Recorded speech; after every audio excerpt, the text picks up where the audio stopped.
네, 안녕하세요. AP투자연구소의 윤사무의 팀장입니다. 오늘 알아볼 기업은 박셀바이오고요. 네, 코드 번호는 323990입니다.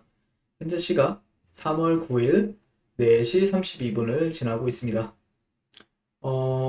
전일에 조금 가볍게 원래 루틴대로 하면은 보통 이제 장이 끝나고 나서 이제 리뷰를 하는데 어제는 오전장에 했을 겁니다, 아마. 네, 오전장 점심 먹고 했나? 네, 아무튼 좀 빠르게 리뷰를 했었죠. 그리고 나서 시간에 거래해서 한 6%, 7%가 올랐었죠. 6%인가 7%가 올랐었는데 오늘 보게 되면 시가 자체가 한 7%, 그리고 고가는 9%, 약 10% 정도 생산했었네요. 네. 일단 저는 뭐 그리고 이슈가 있었죠. 이슈가 있었는데 뭐 조금 약간 뒷북이라고 생각할 수 있는데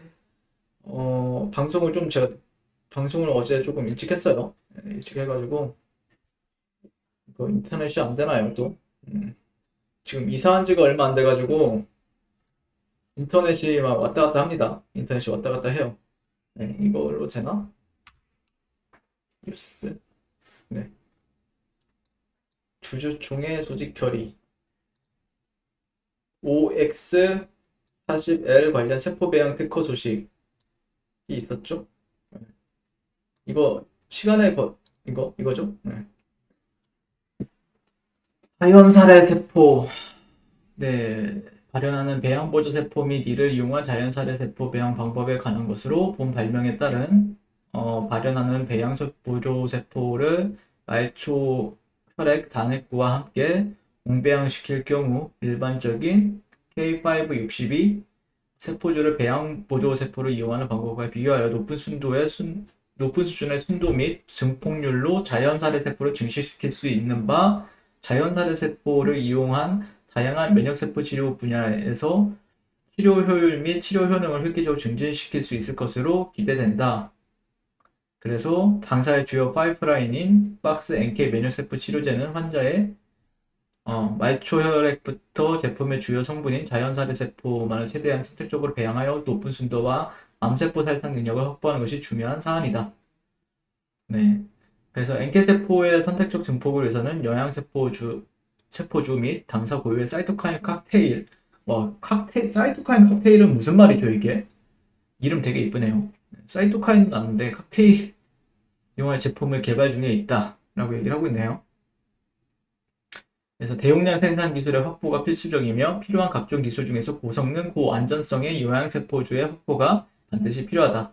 이에 당사는 이번에 등록된 지적재산권을 바탕으로 향후 상업화에서 요구되는 대용량 생산 기반 기술을 확보하고자 한다.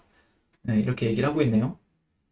박스 NK. NK 세포 치료제로 요즘에 제가 리뷰하고 있는 종목이 이제 녹십자 랩셀, 이제 박셀바이오 이렇게 있는데 최근에 녹십자 랩셀을 저는 어쩔 수 없이 뭐 매일 이렇게 녹십자 랩셀도 하고 있단 말이에요. 보니까 대표님이 그 NK 세포 치료제에 관해서 일반적인 세포 치료제보다 뭐라고 했죠, 이게? 핵탄두라고 했나? 핵탄두라고 했나? 네, 녹십자 랩셀. 그리고 다른 사람들이 무슨 얘기 하나 이렇게 좀 보고 있거든요, 항상. 네, 가끔씩 저도 막 할 말이 없을 때가 있어요. 네. 그죠? 기존 항암제는 소총이라고 하면은 녹십자 카 NK는 핵폭탄 전투기다. 상당히 자극적으로 나왔습니다.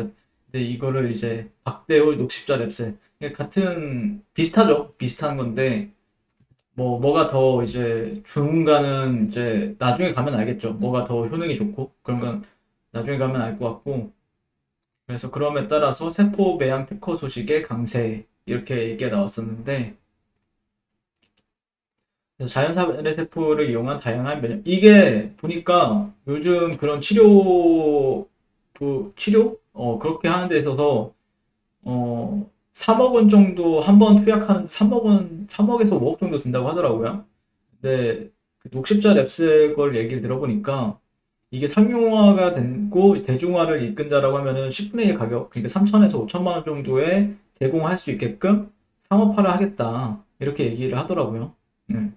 그래서 상당히 되기만 하면은 조금 긍정적이 정말 좀 대박이 나올 수 있는 부분들이 있겠죠. 네.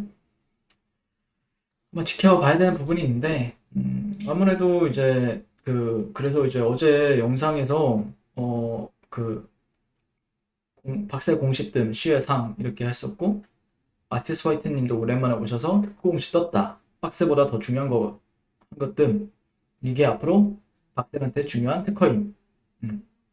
내일은 정나스엘님 내일은 반등이 나올 것 같다. 무조건적으로 오르면 매도, 떨어지면은 매수. 엄청 쉬운데 엄청 어렵네요. 비중을 절반 이상 줄이고 대응하니 마음은 편하네요. 잘하시는 것 같은데요. 그러니까 항상 마음이 편안하게끔 해주셔야 돼요. 그러니까 뭐 비중 같은 경우에는 이게 만약에 내 그릇이라는 게 있잖아요. 그릇이라는 게 있는데 각자마다 그릇이 있죠. 어떤 사람은 1억 원을 넣었는데 쫄리는 사람이 있고, 어떤 사람은 10억 원을 넣어도 안 쫄리는 사람이 있고, 어떤 사람은 100만 원만 넣어도 쫄리는 사람이 있단 말이에요.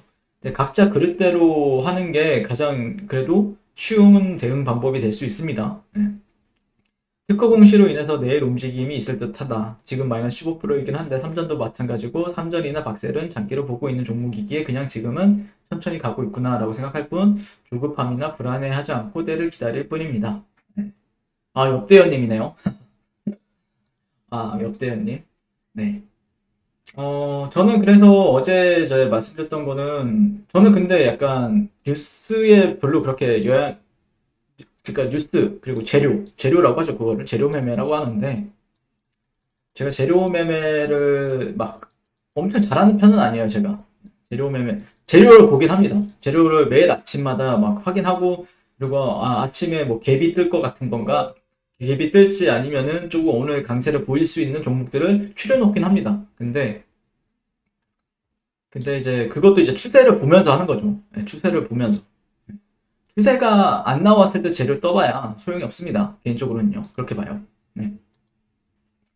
추세 그게 특허 공시가 잘 먹히기 위해서는요. 기본적으로 예전에도 이제 다른 종목에서도 여러 차례 이제 설명을 드린 부분이 있는데, 그 재료적인 측면이나 특허 공시나 아니면 그게 어느 순간에 터지긴 할 겁니다. 예.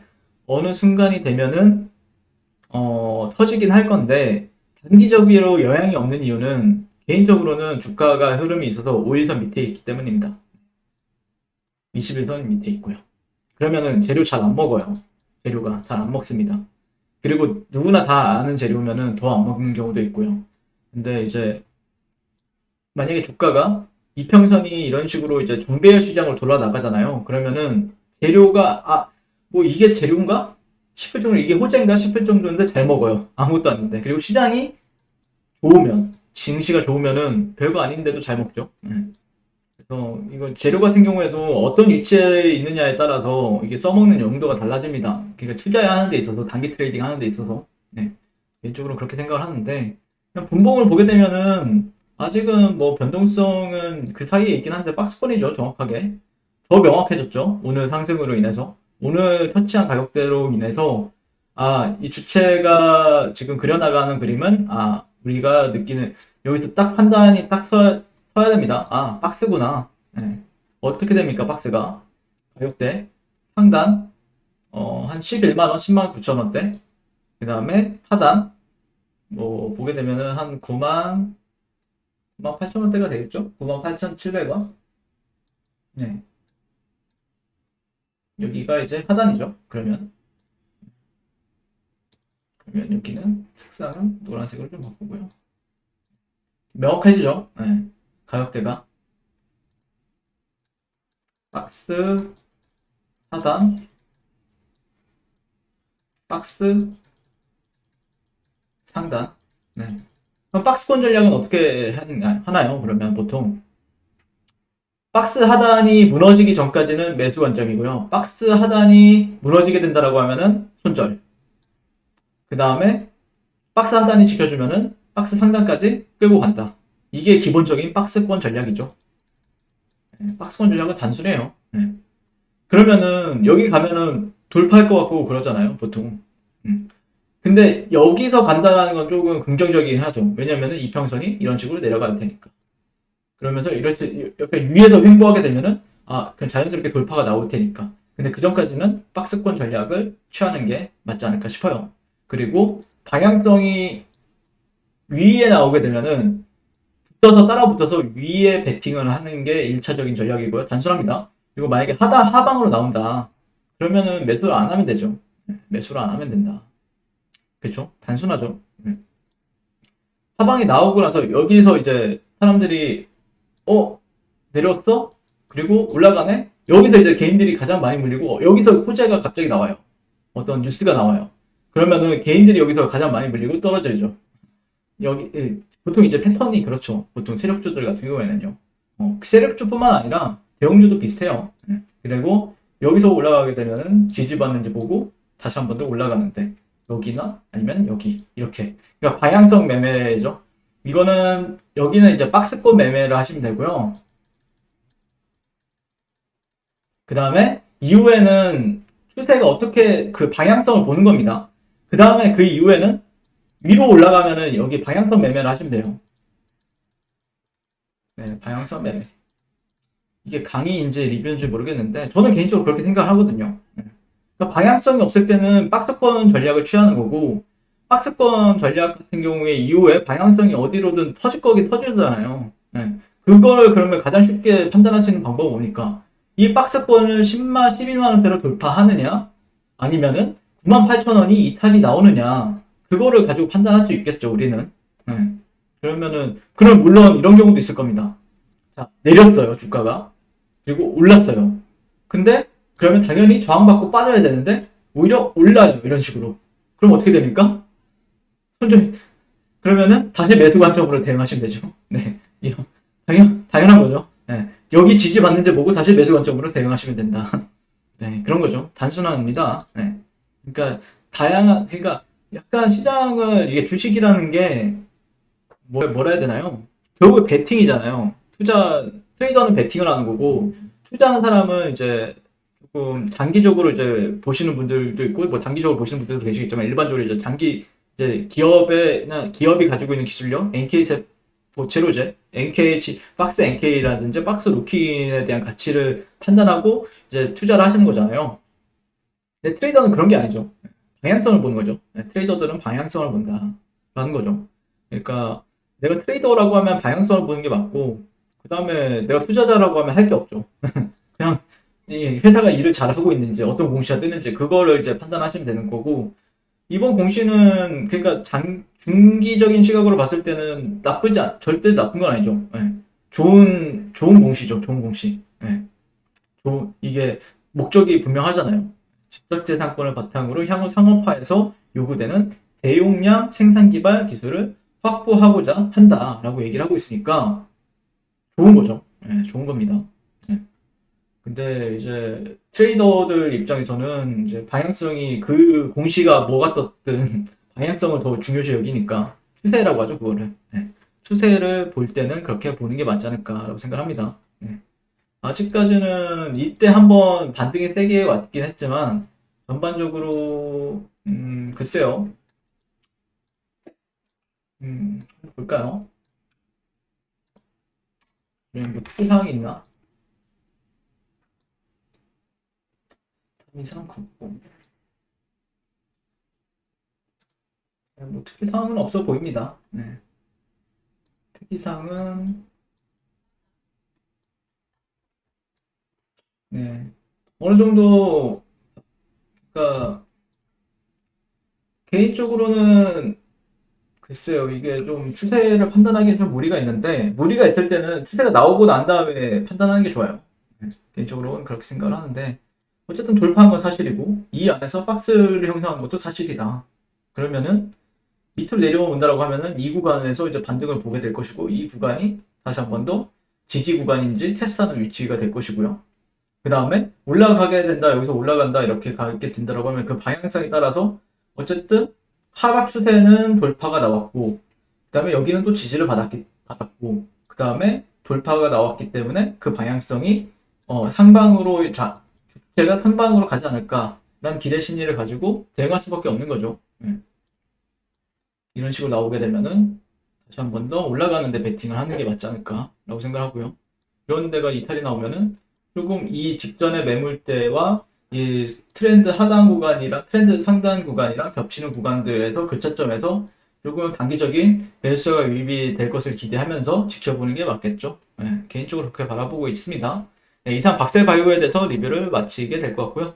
항상 말씀을 드리고 싶은데, 어떤 종목이든, 좋은 종목이든, 나쁜 종목이든, 좋은 종목은 더 그래요. 열심히 달릴 때도 있고, 그 다음에 꾸꾸러질 때도 있고, 또 쉴 때도 있고, 어떻게 또 쉬느냐에 따라서 기를 모아서 다음 상승 파동이 나와주느냐? 이런 것도 있고요.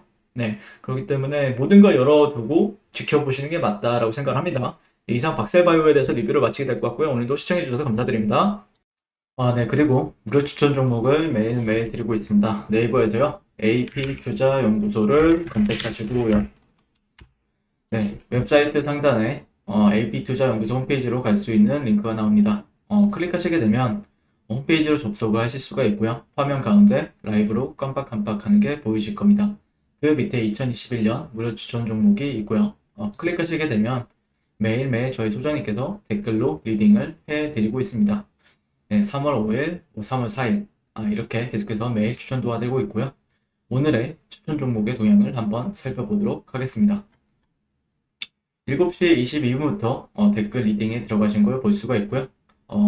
주말 사이에 있었던 미증시에 대한 설명부터 상승과 하락에 대한 이유까지 댓글로서 리딩을 도와드리고 있습니다. 그리고 9시가 되면 추천 종목이 나가게 되는데요. 종목명, 매수가, 1차 목표가, 손절가가 함께 제시가 됩니다. 오늘 같은 경우에는 9시에 덱스터라는 종목이 현재가 8,350원 기준 매수, 1차 목표가 8,600원, 손절가 8,050원으로 대응합니다. 이렇게 목표가와 손절가가 명확히 같이 제시가 됩니다. 그랬을 때 주가가 상승하게 되어 목표가에 도달했을 때는 목표가에 도달했다고 댓글로서 리딩을 도와드리고 있고요. 하락하면 하락하게 되었다고 손절에 대한 리딩도 함께 해드리고 있습니다. 지금 이 무료 추천 종목은 로그인을 하지 않아도 누구나 다 볼 수 있는 공개되어 있는 댓글 리딩이기 때문에 홈페이지에 오셔서 종목이 필요하신 분들은 많은 도움 받아가시면 좋겠습니다. 감사합니다.